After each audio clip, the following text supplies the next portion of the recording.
What are you expecting? I mean, bond traders tracked by the CME, they're expecting a cut. But what kind of tone are you expecting from Jay Powell in the news conference?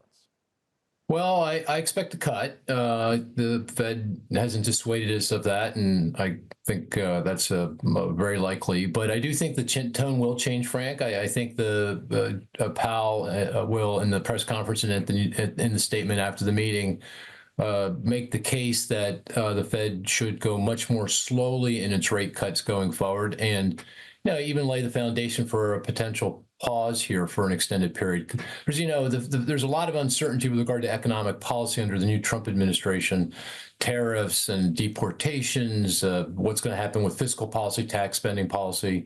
And I do think the Federal Reserve needs to get a better fix on that before they make decisions around future rate cuts. So I think that's likely the message that's going to come through with the statement and with the press conference. So, Mark, this is going to be a conversation on CNBC all day. You get to take the first crack at it. Right. According to our Steve Leisman and his Fed survey, about 90% of people believe the Fed will cut, but only 60% believe they actually should cut. We're going to show the audience the graphic in just a moment. Do you think they actually should cut with the strength that we're seeing in the economy, the wage gains that we saw in the last jobs report? Is right now the time to cut in your mind? Yeah, I do. I think they should cut. Look, they've achieved their mandate, their goals, or at least close enough. I mean, we're at full employment. The unemployment rate's 4%-ish. Inflation is coming in gracefully. It's still a bit above their 2% target, but that's only because of the growth in the cost of home ownership, and that's trending lower. And all the trend lines look good there. So it feels like we're going to get back to that 2% target in the next few months. And so if you've achieved your goals, then the funds rate, the federal funds rate, the rate they control should be at their equilibrium rate. And that's not, where it is now. It should be closer to 4%. So yeah, I'd cut in December. I'd probably, at this point, think about a cut early next year. But after that, given economic policy and the uncertainty, I would suggest that they pause and take stock of what the administration has in mind. All right, so why are we hearing, you think they should cut in this meeting, but why are we hearing such hawkish commentary from the Fed? We're going to show this as well.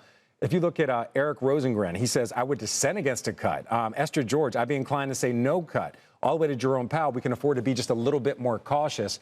If things are going so well, why are we getting this tone from the Fed in your mind? And what do you think this is going to signal? Again, not only this commentary that we had in the past, but what you're expecting today from Jay Powell, which is a bit of a hawkish tone.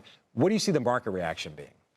Well, Frank, there's disparate views, right? I mean, we'll get a real clear sense of what the Fed members think about rate cuts, with their dot plot. I suspect we're going to see a couple, 3 rate cuts next year. So I think the consensus view on the Fed is that they should still be lowering interest rates at the current funds rates above equilibrium, that rate, which is consistent with policy neither supporting or restraining economic growth. And again, we've achieved our goals. So why not get it back to something that's closer to equilibrium? And I think that's what markets are basically discounting at this point. I mean, I think it's certainly embedded in, 10-year Treasury yields. That's one of the reasons why they're up.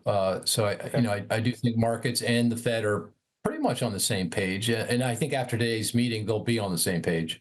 All right, one last question for you. What are you expecting from Jay Powell? So we heard Jay Powell say at the DealBook Summit that he has no plans to step down. We heard from Scott Bessent saying that he doesn't have any plans, to really interfere, at least, on the surface level, what he was saying. He doesn't have any plans to interfere with the Fed. Do you expect Jay Powell to allude to anything about the incoming administration, or is the Fed, despite what Jay Powell said, are they factoring in the idea that some of these proposals could happen and the impact they could have on inflation and also the job market? No, I don't think Chair Powell's going to touch that one. I mean, I think he made that pretty clear in the last meeting with his kind of terse response to some of the questions around, his tenure there. So I don't think he's going anywhere. As long as interest rates are headed lower, or certainly not headed higher, I don't think there's going to be a lot of tension between the new president and the Federal Reserve. It's when the economic data would suggest that we need to start raising interest rates, and I think that's when the tensions will start to rise. I don't expect that to happen in 2025 or early 26, and so I think Jay Powell will finish out his term.